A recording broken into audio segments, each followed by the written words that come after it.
Weather's beautiful. Let's do a flush on this GT. Let's get it.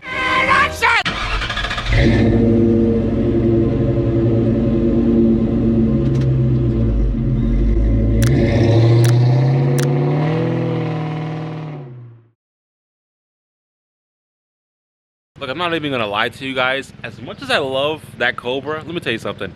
A 2-valve? I miss it. I miss a 2-valve, bro, honestly. Welcome back to another video here at chrisrodproductions. And guys, if you haven't already, be sure to leave a like on this particular video. And if you're brand new here, welcome, but subscribe, bro. Just do it. Just do it!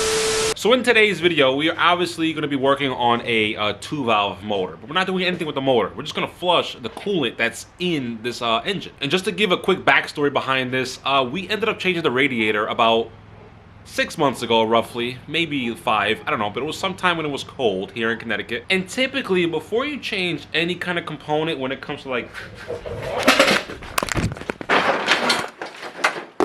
Yo, I almost just died, bro. Are you serious? Oh my God, I don't even know what that was. A bug the size of like Jupiter just came towards my face and was gonna kill me. Really, nigga? What were we talking about again? I don't even know. Oh, the flush. So typically when you change any component that kind of has to deal with liquids or fluids in your car, you pretty much will want to flush all the old fluid that's kind of out before installing something new. But because of the cold weather at the time, there was no shot that I was going to put water through the car while it's like 20 degrees and then it, you know, freezes up in there and then cracks the block. It's not what I need. But in order to really figure out if the coolant in this car is actually really clean, we kind of have to do a major flush and shove new coolant in afterwards. So that's what this video is about. And whether we do this the right way, I have zero idea. But we're already doing it ass backwards, so I don't think it matters anyway. And the items that we're gonna be using to do this particular flush, it's gonna first start off with hose water, so legit regular water from that hose, a drain pan to be able to catch all the coolant, obviously, because you can't just have it go to the floor. And this is an oil catch can, but it's old, don't need it anymore. Might as well use it for something necessary like what we're doing today. As you can see clearly, this will like go here, but like it doesn't anymore, so that's good. And then we got a bottle of some universal coolant, which is definitely not enough. We're probably gonna need a whole lot more than that. So as per usual, I am very unprepared, so we're just gonna start draining and then we'll go from there. So we got the car gently off the ground, and the reason is because I want to get to the drain plug on these radiators, which is on the passenger side right here, right on the bottom of the radiator. So I'm just gonna be able to have some movement to actually get this loose and let everything drain out right onto the bucket or the pan that I do have. As we got the draining going on down there, looking into this little reservoir, and it could use a new reservoir. It's pretty dirty in there, so maybe sooner or later get another expansion tank for this thing. Our radiator is officially drained as well. We got our drain plug down there capped off, or tightened up rather. And as well, what we got done is basically we're gonna be ready to put our coolant, or at least a little bit of coolant with a whole lot of water in this whole mixture. So let's get to it. We got our adapter that goes in like that. We got our proper adapter ring to screw this down. Sure, call it a ring. That's on. Got our fill bucket in the adapter. Now, coolant in some water.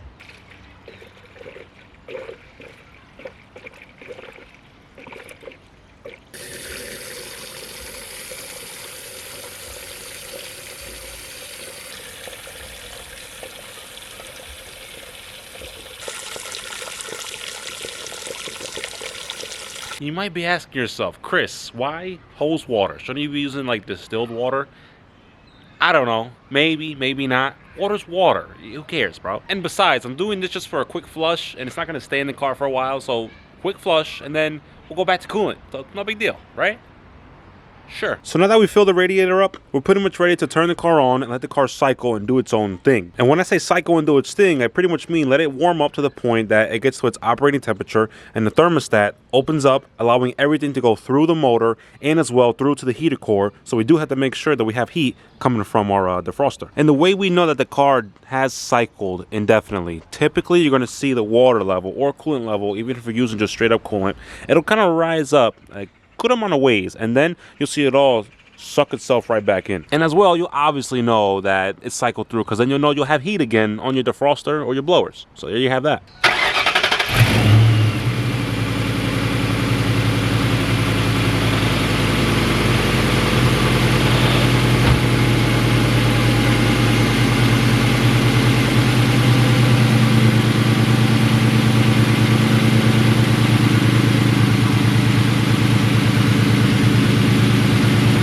A nice indicator to show that pretty much your coolant from the engine is going into the radiator area is the discoloration that we have with the water. Remember, we had this real clear, and now it's showing up at this yellow, almost rusty look.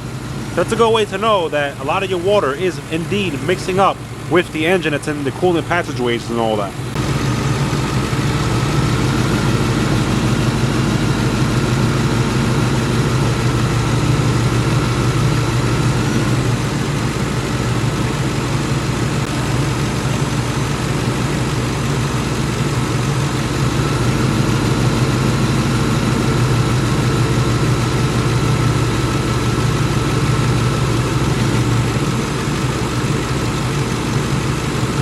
So that right there was actually a great identification to show that the thermostat opened up and all the coolant got sucked into the motor and all those passageways. So now I'm about to actually go get some coolant and then come back, do this one more time with the water, and then we'll be able to fill this all back up. Went to the auto parts store and we ended up getting some concentrate coolant, and I'm obviously gonna have to mix this up with water and all that.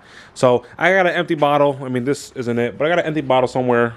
That one. And what I'll end up probably doing is putting, you know, half of the coolant in the bottle and then fill it up with water, give it a good shake, and then with these two cans right here, I'll have 4 bottles of coolant, you know, to be able to use for this whole flush. So once I get this flush situation done with just the water, this will definitely go in. But if you're not comfy, and believe me, if you are not comfy with doing your own concentrate mixture and doing the 50-50, just buy the 50-50 from the shelf or from, I'll put links down below.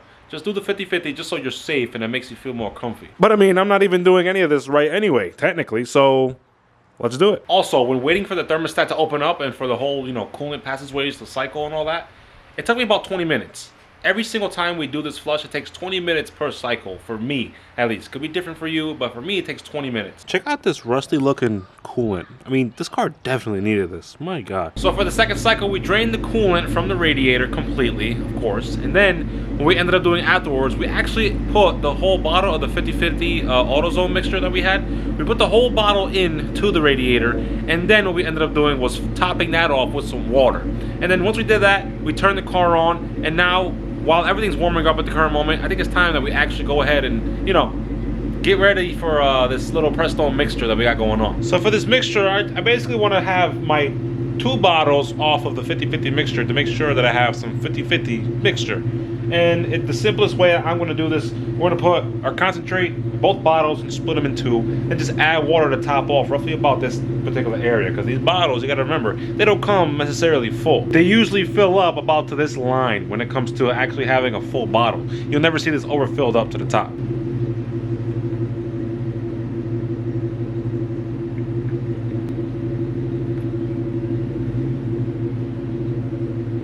And if we really wanted to get some accurate levels, just take a nice good old trusty flashlight, point it, in my case, to the side of the can, right onto the coolant. You should see, we got our level right there at about 2 quarts. And on our other can, we got just about 2 quarts. So whatever I have left in the current concentrated can I have, I'll put it in here, and then we'll be ready to put some water.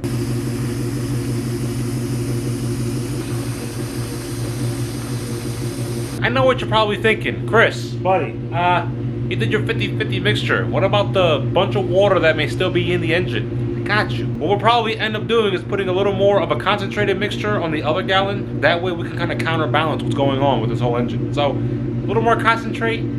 I think that's how the math is mathing.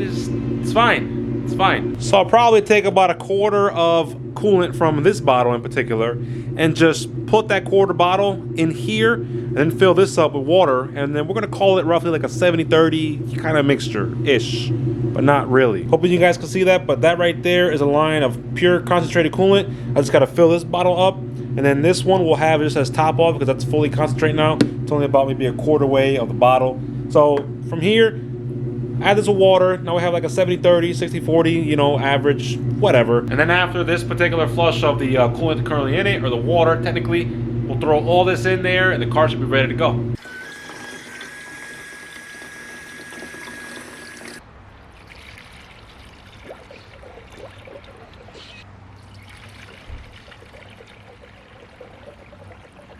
Now to just start this up and then to cycle one last time. Remember, your defrost needs to be on. Guys, and that's pretty much it.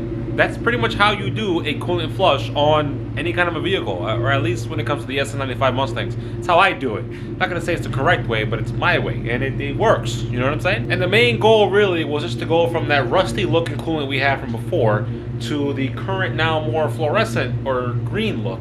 And basically, you just want to have clean fluids in your car. So that's really the reason why we did this today. And with all that being said, if you guys found this video enjoyable and or helpful in any kind of way, be sure to leave a like. Don't forget, for your boy, be sure to join the clip by simply smashing the subscribe button, and as well as the notification bell. Until then, it's my boy Chris Rod, and I see all you beautiful people in the next one. Peace.